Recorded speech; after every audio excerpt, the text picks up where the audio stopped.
Anda sedang mendengarkan suara profetis dari para nabi, hambanya.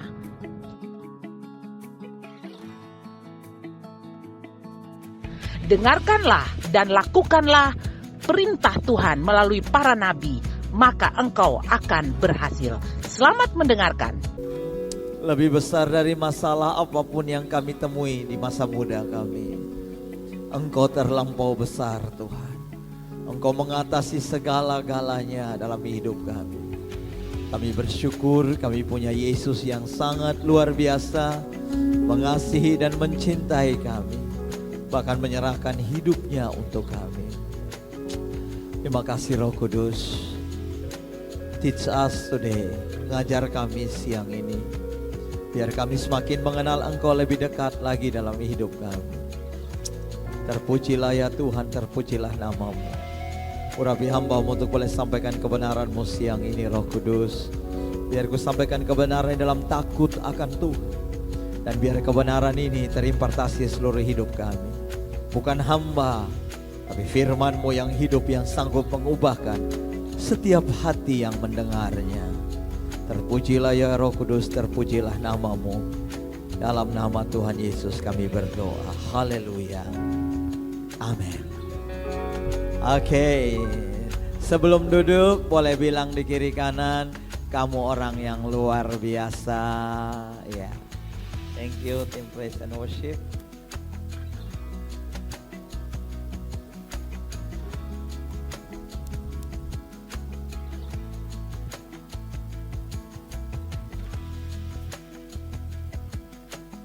Oke, Kak Elisa.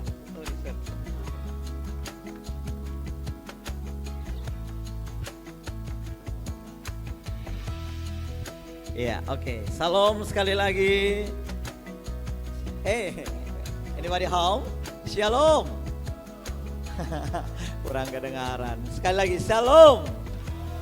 Iya, thank you. Terima kasih buat siang hari ini.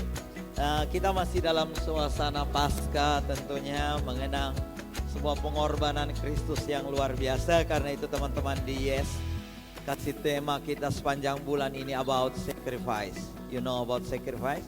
Okay, you ask your neighbor and say what is the meaning of sacrifice about with coba ngomong di kiri kanan saudara. Tanya apa artinya sacrifice menurut saudara. Saya kasih waktu 1 menit.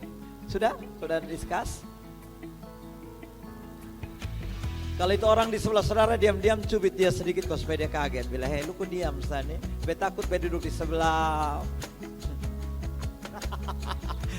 Oke. Ya, karena itu kepada saya siang ini saya juga ingin sharing kepada kita tentang sacrifice. Tapi yang saya mau bahas itu sacrifice in love. Dan bacaannya dari Yohanes pasal 15 ayat yang 13. Kita akan membacanya bersama-sama, ya, baik dalam bahasa Inggris maupun dalam bahasa Indonesia. Ya, you can read together. 1, 2, 3.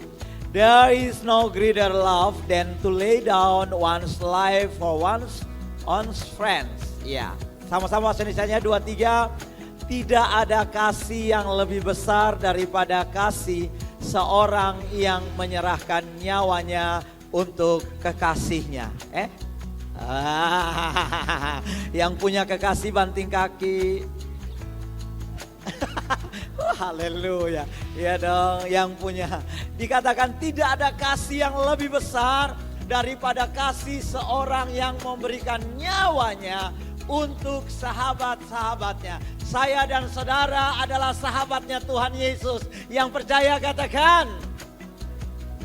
Tadi nada cukup tinggi. Di situ aminnya mesti nada rendah. Saya dan saudara adalah sahabatnya Tuhan Yesus. Yang percaya katakan. Yang sahabatnya Tuhan Yesus teriakan amin 3 kali. Gitu dong. Kapan mosong ke nenek-nenek sah. Ya, oke. Berdiri dah. Berdiri. Goyang kiri kanan lebih kuat. 2, 3. Lebih kuat. Yang terkuat nanti dapat hadiah kue besar. Kakak Nona yang baju hitam dari tadi buka masker dong Kakak Nona. Iya, supaya lebih cantik sedikit. Nah, itu kan cantik kalau buka sah. Ini di sini tidak ada virus COVID. Goyang sedikit kena. 1, 2, 3. Iya. Oke, silakan duduk. Ya. Nah, karena itu saudaraku yang kekasih, dari ayat itu kita temukan bahwa kasih dan pengorbanan adalah seperti dua sisi mata uang yang tidak bisa terpisahkan. Yesus berkata tidak ada kasih yang lebih besar daripada kasih seorang yang memberikan nyawanya buat sahabat-sahabatnya, itu saya dan saudara. Kasih yang Yesus berikan bagi saya dan saudara itu disertai dengan pengorbanan. Karena itu saya bilang tadi, kasih dan pengorbanan seperti dua sisi mata uang yang tidak bisa dipisahkan. Kalau orang bilang dia mengasihi, lalu dia tidak berkorban, itu omong kosong. Kenapa? Karena kalau orang bilang mengasihi, dia itu harus disertai dengan rela untuk berkorban. Demikian pula ketika seorang itu berkorban, dia harus karena kasih. Kalau seseorang berkorban tanpa kasih, saudara yang kekasih, maka 1 Korintus 13 ayat 3 bilang begini. Dan sekalipun aku membagi-bagikan segala sesuatu yang ada padaku, baju beta kasih, sepatu beta beli, jam tangan beta kasih, minyak rambut beta beli, semua beta kasih, semua-muanya, kue beta kirim, apalagi saudara. Tapi kalau tidak bahkan menyerahkan tubuhku untuk dibakar, tetapi jika aku tidak mempunyai kasih, dikatakan apa? Sedikit pun itu tidak ada faedahnya bagiku. Karena itu sekali lagi saya bilang, berkorban dan kasih itu seperti dua sisi mata uang yang tidak terpisahkan. Karena itu bila bicara tentang pengorbanan dan kasih, maka Yohanes tadi 15 ayat 13 menjelaskan kepada saya dan saudara bahwa yang punya kasih yang seperti begitu hanyalah Yesus. Ada amin? Ada amin? Hanya Yesus yang punya kasih yang demikian, saudaraku. Kenapa? Karena Yesus adalah bukti sejati yang tidak dapat kita ragukan lagi, yang tidak dapat disangsikan tentang kasih dan pengorbanannya. Salib adalah bukti cinta kasih dan pengorbanan Kristus bagi saya dan saudara. Dan dengar baik, halo, sampai sekarang Tuhan masih mengasihi kita. Cintanya tidak berakhir di atas kayu salib, tidak berakhir. Cintanya kepada saya dan saudara itu masih sampai dengan detik hari ini. Coba taruh tangan kanan di dada. Taruh tangan kananmu di dada, bilang begini, Tuhan sayang beta. Bilang orang di kiri kanan, Tuhan masih sayang beta. Siapa yang mau buktikan bahwa Tuhan masih sayang dia? Apa? Apa yang kamu bisa buktikan kalau Tuhan masih sayang kamu? Wah, bernafas. Coba tarik nafas dalam-dalam. Lepas. Bilang orang di kiri kanan, ternyata lu masih hidup. Haleluya. Ada amin? Nah, karena itu saudaraku yang kekasih Tuhan, saya senang tadi pagi saya sangat luar biasa diberkati dengan ayat firman Tuhan yang disampaikan oleh Ibu Ani. Saudara tahu, kita ini orang berdosa. Ketika Adam dan Hawa jatuh di dalam dosa, saudara tahu, kita manusia berdosa. Karena kita manusia berdosa, saya dan saudara yang cari Tuhan atau Tuhan yang cari kita? Halo? Kalau karena kita orang berdosa, kita yang cari Tuhan atau Tuhan yang cari kita? Saudara, kau yang kasih dengar, ternyata bukan kita yang cari Tuhan, Tuhan yang cari kita. Kasih tepuk tangan dulu, luar biasa. Saya sangat diberkati saudaraku yang kasih. Karena saya berdosa, Adam dan Hawa ketika jatuh dalam dosa, mereka coba bersembunyi. Mereka coba lakukan dengan kekuatan mereka sendiri untuk menghindari Tuhan. Dan puji Tuhan, Tuhan tidak datang di Taman Eden hari itu dan berkata, lu Adam besok bilang selalu toh, jangan makan itu pohon, lu makan. Tapi yang Tuhan datang dan bertanya, mencari Adam, dia bilang, where are you, Adam? Di manakah engkau, Adam? Kasih tepuk tangan yang lebih luar biasa lagi. Saya bangga dengan Tuhan. Kalau saya buat dosa, kalau saya buat salah, saya coba, ya manusiawi ketika kita coba sembunyi, kita coba tutup-tutupi, kita coba bikin yang lain dan sebagainya. Saudaraku yang kasih, dengan kekuatan kita, bahkan kita bisa lari karena kita malu. Adam dan Hawa itu waktu buat dosa, dia malu. Malunya itu tadi pagi Bu Andi jelaskan, bukan waktu Anda di WC tiba-tiba ada orang masuk, WC masuk bikin apa? Lalu aduh, beta pas di WC dia datang. Itu 10 menit langsung hilang. Malunya Adam dan Hawa gara-gara jatuh dalam dosa, itu malu sekali. Tapi puji Tuhan, saudara tahu, di Taman Eden, Tuhan harus rela korbankan domba. Ambil kulit domba, lalu tutup kemaluan. Ya, tutup semua rasa malu Adam dan Hawa dengan kulit domba. Dan tahukah saudara, itu juga yang Yesus kerjakan bagi saya dan saudara. Waktu dia mati di kayu salib, dia tutup semua rasa malu kita. Dia tebus kita. Haleluya, beri tepuk tangan yang luar biasa. Karena itu keselamatan, kemenangan, kesembuhan, pemulihan, berkat, dan lain-lain yang kita terima secara cuma-cuma dalam kehidupan saya dan saudara hari ini adalah buah dari pengorbanan Tuhan Yesus kepada saya dan saudara. Karena cintanya bagi kita, Dia rela berkorban. Kasih tepuk tangan yang paling meriah buat Tuhan. Roma 3 ayat 24 menulis, dan oleh kasih karunia kita telah dibenarkan dengan cuma-cuma karena penebusan dalam Kristus Yesus. Saudaraku yang kekasih, semua yang kita terima itu cuma-cuma dalam kehidupan saya dan saudara. Kenapa saudaraku yang kasih? Karena sebuah pengorbanan yang Tuhan sudah berlakukan bagi saya dan saudara. Yesus rela menderita, menyerahkan nyawanya supaya kita terbebas dari semua ikatan kutuk dosa. Kalau saudara nonton film The Passion of Christ, saya ikuti kesaksian dari pemeran utamanya. Saya lupa nama, di C dia pakai, dia bernama JC. Dia bilang itu sama dengan Jesus Christ.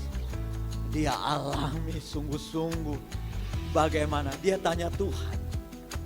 Dan Tuhan bilang, kamu mau kira-kira seperti apa yang saya rasakan? Saudara bisa bayangkan. Nanti ikuti dia pun kesaksian.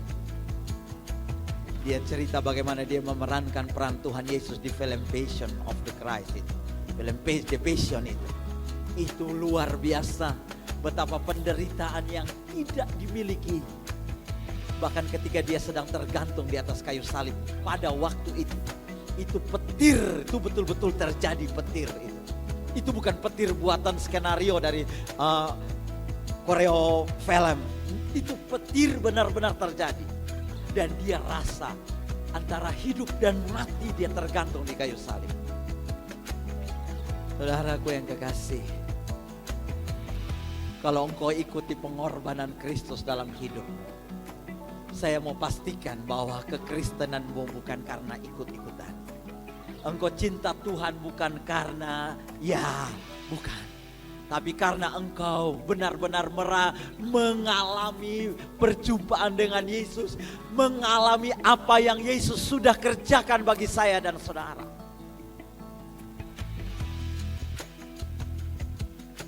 Kristus telah menebus kita dari kutuk hukum Taurat dengan jalan menjadi terkutuk karena kita. Sebab ada tertulis, terkutuklah orang yang digantung pada kayu salib. Bahkan Paulus menuliskan, kamu telah ditebus dengan cara hidupmu yang sia-sia, yang kamu warisi dari nenek moyangmu.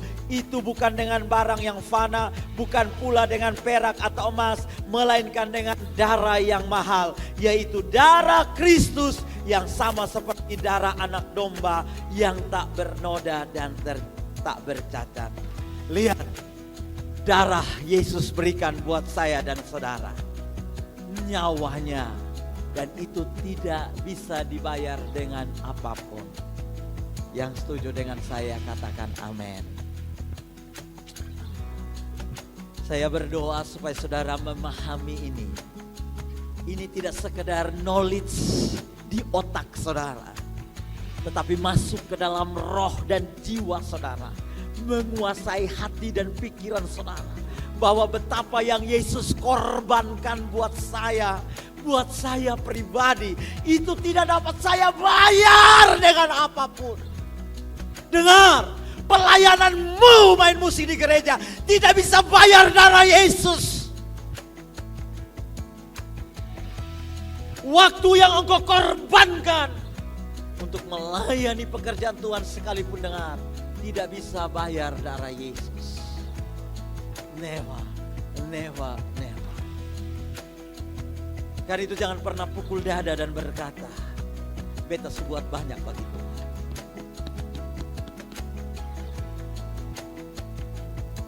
Sampai hari ini saya masih merasa I'm nothing. Tidak ada yang bisa saya banggakan dengan hidup. Tidak ada. Saya tidak bisa banggakan dengan semua yang saya punya hari ini. Tidak ada. Kenapa? Karena bila diukur dengan pengorbanan Kristus, nyawanya saudaraku yang kekasih, darahnya yang mahal, saya belum bisa sampai di titik itu.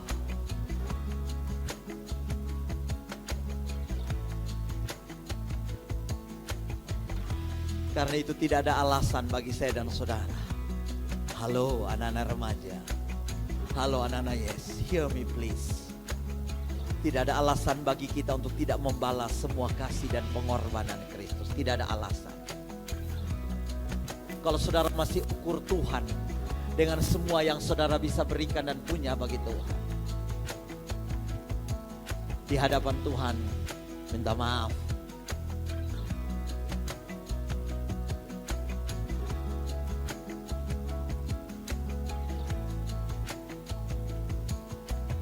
Dan kita mestinya berkata hari ini, Tuhan, apa yang bisa saya buat bagi Engkau? Pakai saya seturut rencanamu. Seluruh hidup saya persembahkan bagi Engkau Tuhan.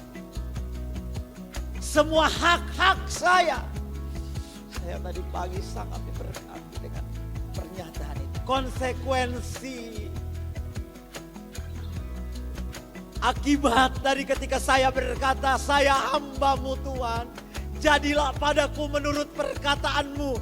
Ini hidupku yang kupersembahkan bagimu. Poin pertama, dengar, saya harus siap kehilangan hak.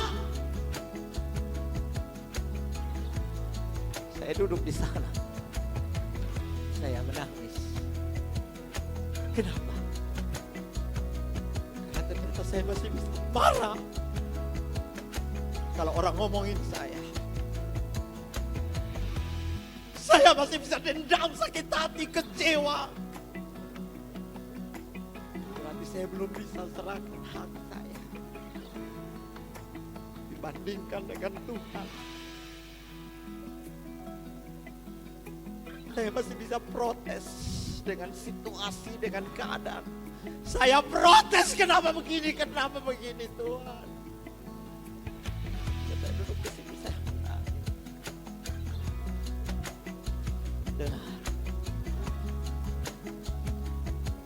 Konsekuensi ketika engkau berkata, engkau menyerahkan hidupmu bagi Tuhan. Apa yang saya sebut siang ini, engkau harus berani rela berkorban. Tahukah saudara, kalau engkau korbankan harta, engkau korbankan uang, engkau korbankan benda, mungkin engkau akan merasa one day, satu waktu nanti saya akan dapat kembali itu. Tahukah saudara, hal yang paling berat dalam kehidupan kita, hal yang paling sulit kita lakukan, saudaraku, adalah ketika kita bisa berkorban. Satu, engkau harus rela berkorban perasaan. Harta dicari, tapi perasaan mudah luka, bahkan terkadang membekas sampai selamanya.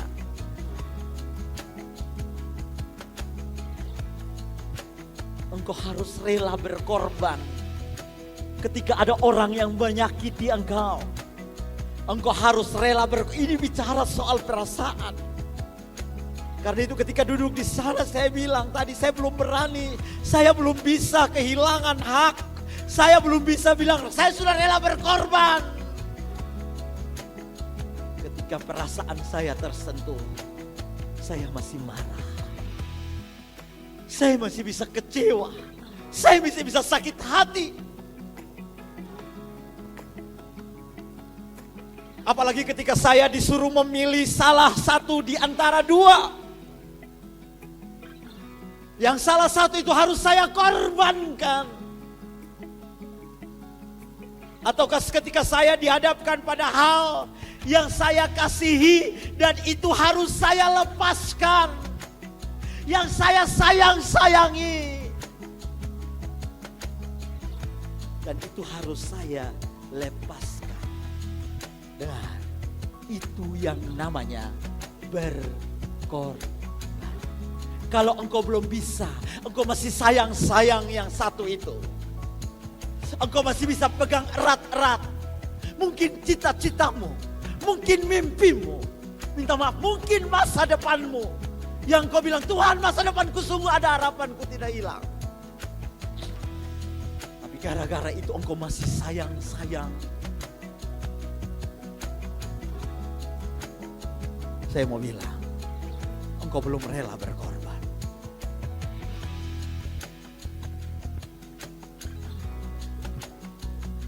Itu pujian tadi yang pertama dinyanyikan. Apakah saya hanya ingin yang terbaik dari Tuhan? Sudah siapkah engkau yang menyanyi untuk menerima remukan jiwamu dari Tuhan? Jiwa bicara soal pikiran, perasaan dan kehendak. Ketika perasaanmu harus engkau korbankan. Sambil berkata, I'm nothing, Lord. Izinkan Tuhan memakai engkau. Jangan pakai Tuhan. Dengar. Izinkan Tuhan yang memakai engkau. Jangan engkau pakai Tuhan. Banyak orang pakai Tuhan untuk dapat berkat. Banyak orang pakai Tuhan untuk dapat masa depan dan cita-citanya dipenuhi. Mimpi-mimpinya digenapi. Ada orang pakai Tuhan untuk dapat nyong, dapat nona. Ini anak remaja. Sedikit beralasan. Saya renungkan antara dipakai Tuhan atau pakai Tuhan. Kadang-kadang kita tidak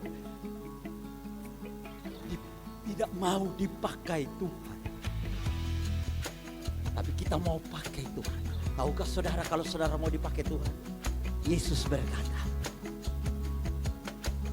kalau engkau berani pikul salib, menyangkal diri, maka engkau berani ikut aku. Tapi selagi engkau belum bisa menyangkal diri dan pikul salib, dengar saya, engkau belum bisa bilang pakai aku Tuhan. Orang banyak, saya baca ayat itu di atasnya, orang banyak ikut Yesus itu karena cari berkat. Karena lihat rumah roti, Karena lihat orang lumpuh berjalan, tuli mendengar, buta melihat. Mereka lihat pekerjaan-pekerjaan mujizat. Lalu mereka ikut Tuhan. Yesus balik lalu berkata kepada murid-muridnya, barang siapa ingin mengikut aku, ia harus menyangkal dirinya dan pikul salib.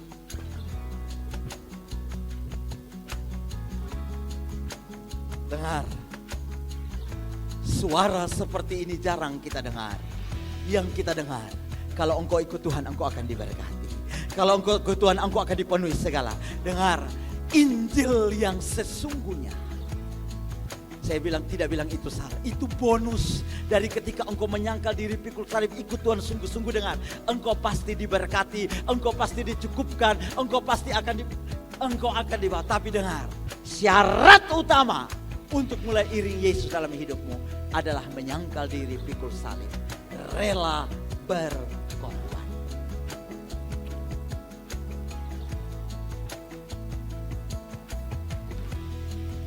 Dan tahukah saudara, bahwa seringkali hal yang harus kita korbankan adalah hal yang paling penting dalam hidup kita. Apa yang paling penting dalam hidupmu? Kalau itu tidak penting dan engkau korbankan, biasa saja. Makanya Kain dan Habel itu berbeda. Mengapa Habel yang diterima korbannya sementara Kain tidak? Karena Kain persembahkan buah-buahan tanpa ada darah dan ada korban. Kalau Habel dia persembahkan korban, itu dia bunuh, ada darah. Makanya korbannya naik sampai ke atas. Kenapa? Karena ada persembahan. Saya bilang kepada teman-teman praise and worship, kalau penyembahanmu di tempat ini tanpa ada korban, minta maaf, hanya nyanyian rohani yang kau nyanyikan.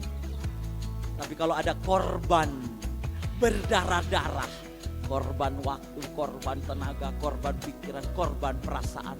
Kadang diomongin, baru berusaha baik, tetap dianggap jelek. Lalu saudara, terima kasih.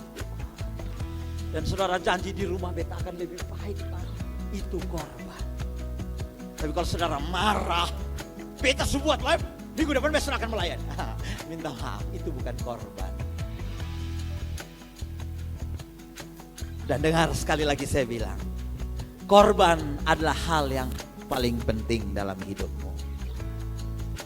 Waktu Abraham diminta Tuhan, saya baca ayatnya saudaraku yang kekasih.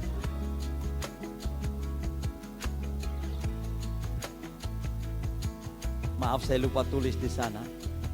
Kejadian 22 ayat 2 dikatakan firman-Nya, ambillah anakmu yang tunggal itu, yang engkau kasihi.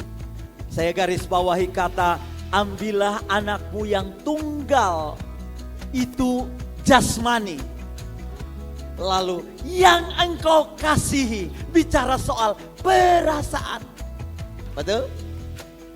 Ada jiwa, pikiran, perasaan, kehendak itu Tuhan garis bawahi. Yakni Ishak, pergilah ke tanah Moria dan persembahkanlah dia di sana sebagai korban bakaran pada salah satu gunung yang akan kukatakan kepadamu.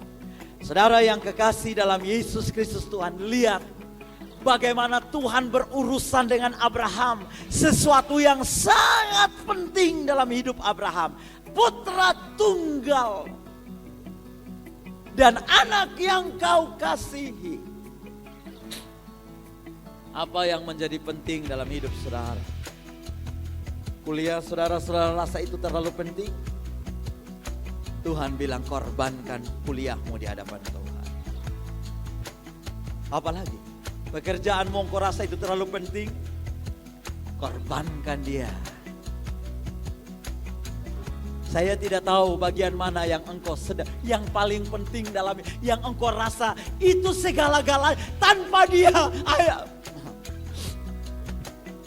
Tanpa uang, saudara bilang, woi kalau saudara ada uang anak mati. Woi kalau saudara ada ini beta pingsan. Woi kalau dia saudara telepon beta galau, bisa buang diri. Nah itu yang penting. Kalau saudara tidak hubungi dia 1 minggu, kalau saudara biasa-biasa saja, itu dia tidak penting. Do you understand what I mean? Apa yang penting buat saudara? HP saudara penting? Oh sangat Pak Pendeta. Korbankan HP saudara. Saudara rela tutup WA 1 minggu? Saudara rela tidak buka IG 1 minggu? Coba puasa buka IG 1 minggu ini. Saudara ya harus belajar menyangkal diri dan pikul salib itu sampai segitu. Beta tidak main Facebook 1 minggu. Beta tidak buka IG 1 minggu. Walaupun ada posting itu, yes punya apa tuh? Kuis. Minta maaf ya kakak Ardan, beta sudah berjanji ini minggu untuk tidak buka IG. Jadi beta tidak ikut kuis, yes. Saya yakin kakak Ardan akan kirim. Iya, terima kasih karena engkau sedang melakukan firman. Coba aja kalau saudara berani.